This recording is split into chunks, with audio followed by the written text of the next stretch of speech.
Thank you for the update, Emily. Coming up in a little bit, we will join Brandon Whitworth in the music room, but right now, I'd like to welcome Dan Berggren back to High Noon Friday. Thank you for joining us, and welcome back, Dan. Thank you. Thanks for having me here.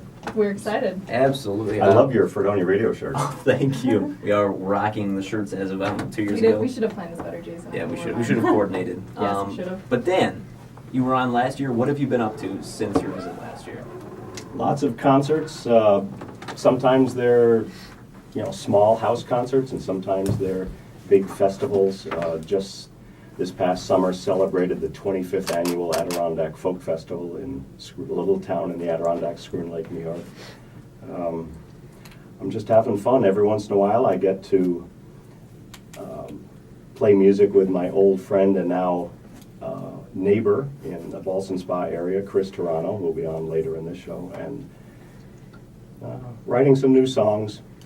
25th anniversary for that folk festival, 30th on High Noon Friday. It's a good year for anniversaries. Yes. Oh, yeah.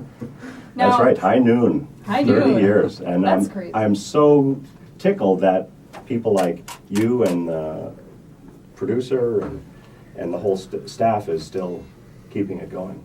We're very proud to be keeping it going, and we're very proud that we are able to carry on what was started under your tutelage here at Fredonia Radio. And speaking of, can you tell us a little bit about the history of Fredonia Radio and how it started? I got here in the fall of '77, and WCVF AM, which is now DVL, was going strong, had been on the air, had been in the wires on campus. It was a carrier current station for about 30 years. At that time, someone told me it was the oldest radio station in the SUNY system. So there was a good, strong base of managers and on-air people with this AM radio station, and the president of the college called a meeting and he asked me and all the managers, the board of WCVF AM, to come to the president's office, and he said, there is the possibility of us having an FM station, and we could have that run by paid professionals like BFO in Buffalo or WAMC in Albany, professional public radio stations. Or we could have you, the students who've been successfully running WCVF AM, you could run it. Would you be willing to take on that responsibility? And the board met and we talked about it, and the board decided, yes, we will. And that's when it hit the fan. So that's the group of people that we have to thank for this unique situation where we have a completely student-run station. Right. Those students said yes to the opportunity and yes to the huge potential headache of running two radio stations at the same time. So as you can imagine, the Constitution, or it's called the Doctrine now, had to be adjusted and new positions. And the big thing that everyone came to realize is WCVF AM was serving a student population, and now this new station was going to serve students and people in the community, faculty, a homeowner in Dunkirk, somebody within the broadcast range. Was that the motivation for the name being specifically the campus and community voice of Fredonia? Yes, I think that came about later. The first name of WCVF was The Edge. Oh, really? The edge of the dial and the edge of music. And then later, a new slogan came along, the campus and community voice. Now, although you had such a firm foundation in which to start the FM station, what were some of the biggest challenges that you faced in the first years of Fredonia Radio?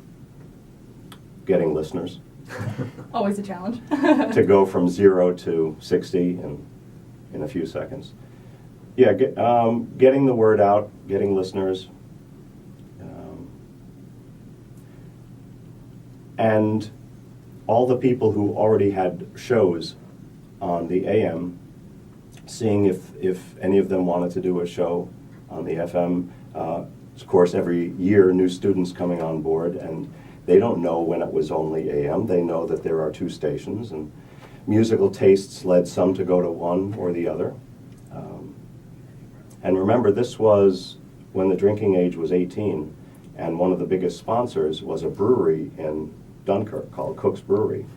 And sometimes they would sponsor events. There was a Beatles weekend where there was nonstop Beatles music in the campus center, Beatles movies showed on the wall, and 5 or 6 kegs of beer. Oh, wow. That it was this Beatles weekend, a party for the entire campus. We need to bring that back. That sounds incredible. No, I mean. Welcome to the headaches.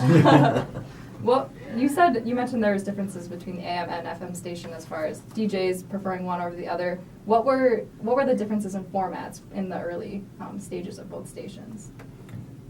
The AM, which was commercial and sold advertising, always tried to be the model of a good commercial radio station, finding out it knew its audience, students, and finding out what students wanted to hear, what kind of popular music they wanted to hear, whereas the FM was more experimental and trying things that weren't popular yet, or things that were never popular.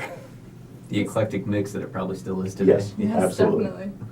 I was curious. You were talking about the very early stages, the very beginning. I'm curious who was involved in the tech. Who was setting up all the equipment? I know I've seen in a dusty photo book somewhere a picture of you on the antenna up on top of the building that hosts our antenna. Who set all that stuff up? Right now it's called AIT, Academic Information Technologies, and that's who Greg works for, and he's your Operator. go-to guy, operator. Back then it was called IRC, Instructional Resource Center, and those guys, they had a first-class engineer, and they helped map out the plan for the technical aspect, because the college and the SUNY Board of Trustees holds the license, so they wanted to be sure everything was kosher with the FCC. And as a joke, they were teasing me. This brand new professor, they asked me if I would go up the tower on the top of Maidum and put the antenna up. And they didn't know that I had worked for DEC for a couple of summers and had done some pole climbing to maintain some lines. And I said, sure. They didn't expect you to agree. They didn't expect me to agree. So I said, sure. And I grabbed the antenna and I climbed the pole and had the strap in case I slipped. I wouldn't come crashing down, I would just slide down. And that moment, I think when someone clicked the picture, it was all the strength I had in my body and my arm to get that above my head and over this post. But that was a fun moment, seeing their faces when I said, yes, I'll do it. Now, we are lucky here at Fredonia Radio to have such a strong culture, and all the alumni we have here, we have a lot of people in the station today. We're a part of that. How you've been an active member in watching it grow and change. How has it changed in your view from either listening or just watching the changes progress throughout the years, or stay the same? Well, something you mentioned at the beginning of the show, telling listeners about, follow us on social media and we're streaming worldwide. Those are the kind of things that students from 10, 20, 30 years ago couldn't have imagined.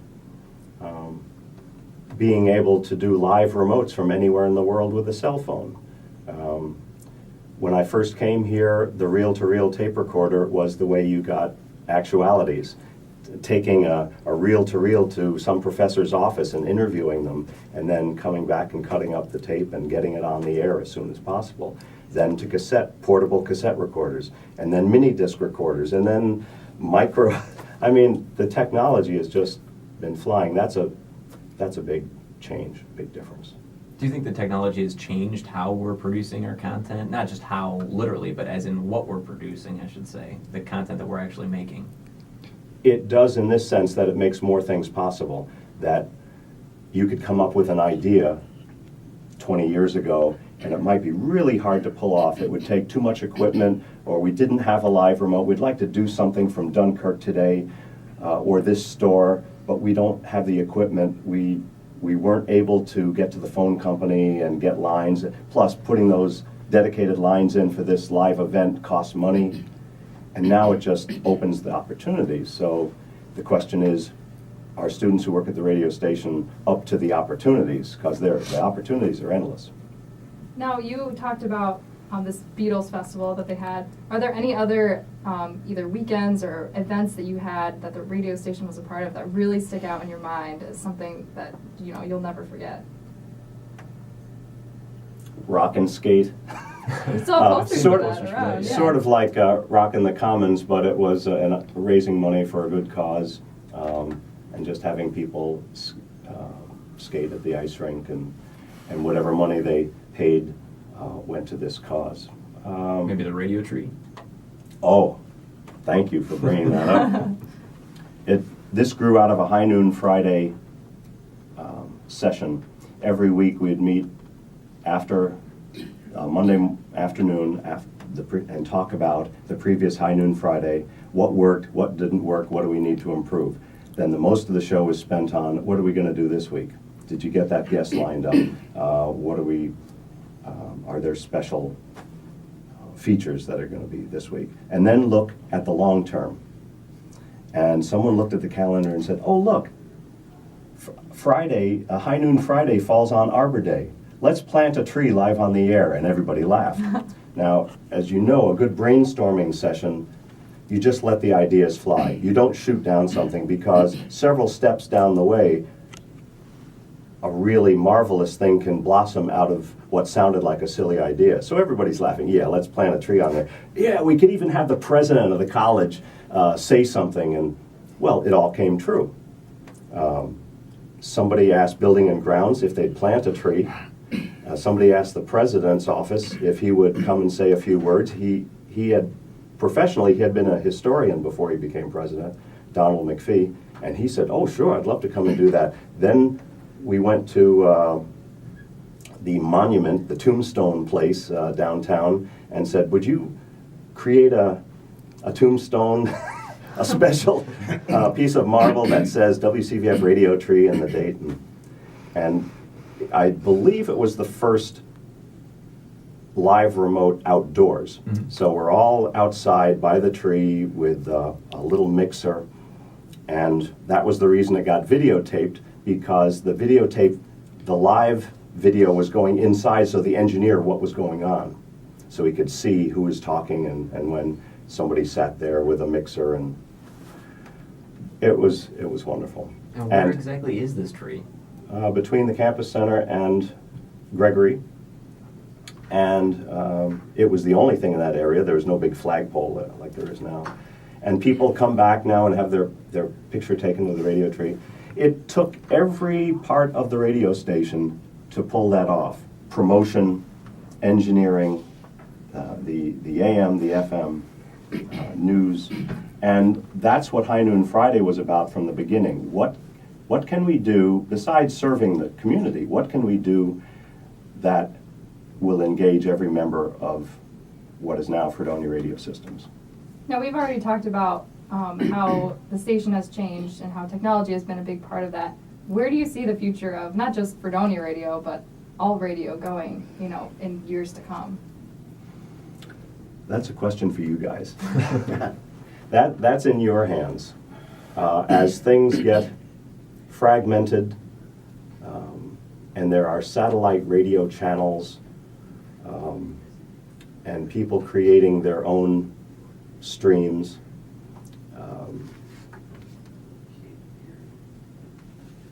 I have no idea. It's just getting more and more fragmented. The sad part is, I think about radio when I was a teenager, and I would be exposed, look at the top 40 for a particular week in the 60s or 70s, and you would find soul, R&B, pop, awful instrumentals of movie theme songs. Theme from a Summer Place was #1 song, and it was orchestral. And there was news on the hour, so that a teenager listening to the radio for 1 hour would hear a news update, what's going on in the world, plus all these different kinds of music in one top 40 format. And now it's hard to find any radio station that plays variety, with the exception of college community radio. Like WCVF. Right. You were talking about musical performance. You have some musicians with you today. Can you tell us a little bit about them? One of them is sitting here in the studio with us, Chris Turano, now my neighbor, a former student and the first producer of High Noon Friday 30 years ago this year. And Mark Latsky, who came from Vermont.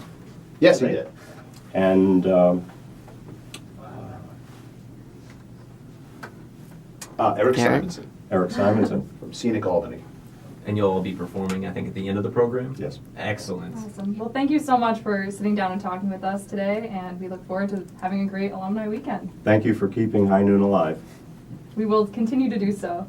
All right, now for right now.